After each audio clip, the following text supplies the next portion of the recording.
Hello, I'm at Maha Kumbh and with me is renowned author Amish Tripathi. Welcome to NDTV. Thank you. Amish, we are at Adani ISKCON Mahaprasadam Center and we can see the crowd here. Yeah.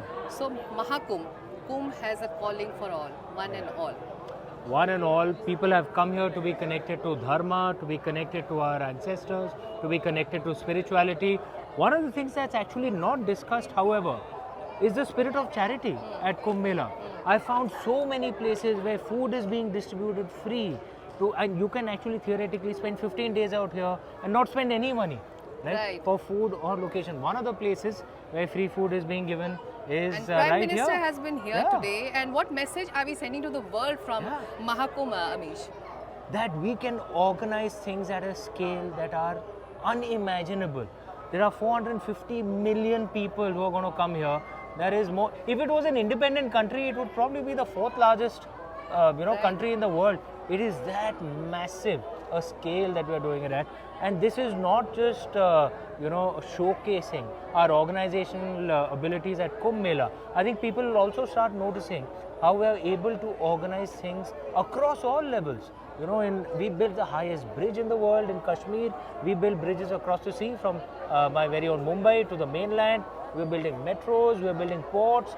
We're doing things at scale and at a cost that is unimaginable for many other countries, including in the West.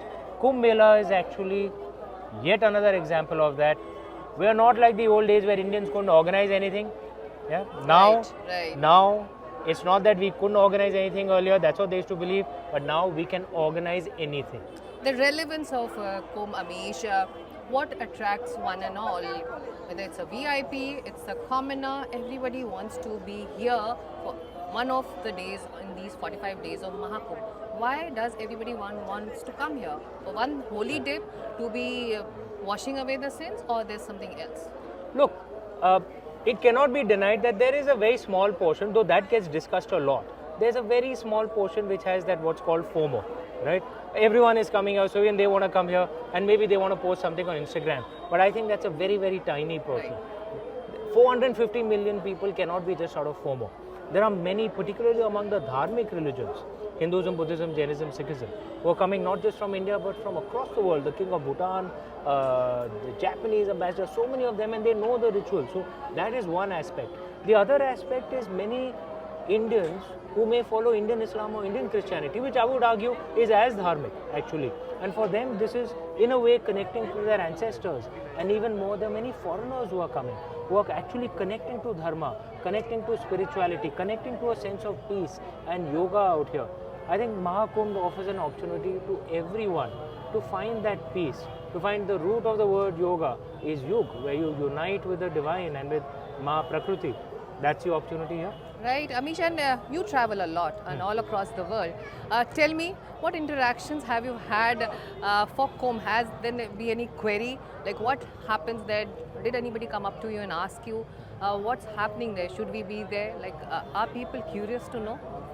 Okay, let me tell you one from all kind of extremes. I was in the US recently, just pre the inauguration. There was a small event, some 15-20 of us. We had an event with Elon Musk, and out there we got talking. And Elon Musk spent an hour and a half with us. We got talking about the Kumbh Mela, and the numbers itself psyched him. He said 450 million people in just 400 hectares. Like, this is the largest collection of humanity in history.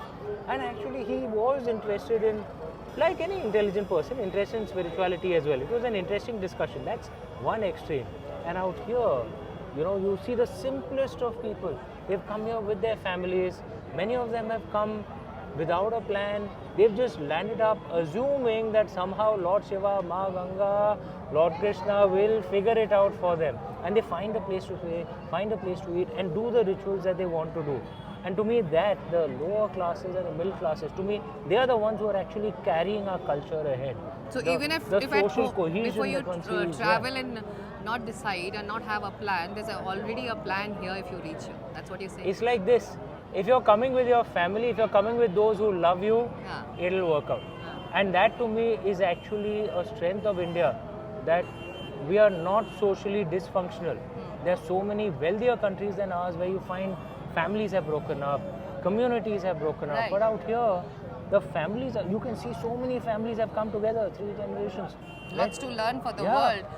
And so many communities are functional. Right, These, right. these are, what is this? Is essentially a community hall working together for the greater good. Good. One last small question. Hmm. PM's visit, what does it symbolize for the Maha Kumbh? One is, of course, at one level, there is that line, Yatha Raja Tatha Praja, and vice versa as well. I think the Prime Minister is reflecting the depth of devotion that we Indians have. If we feel it so strongly, if he is our leader, he should feel it strongly as well. And he must come Right. here and do the snan as a proper devotee, which he did, which was wonderful to see. But the second thing, we've been shooting out here all day. He was here today. And only that Arail Ghat was actually reserved. The rest of us, we moved peacefully. We shot all day. So that shows the efficiency of the administration. This is the VIP of VIP visits. But we were able to do our work on the side as well, which is fantastic. Amish Tripathi, thank you for talking to NDTV. Thank you so much. Yeah. Hello.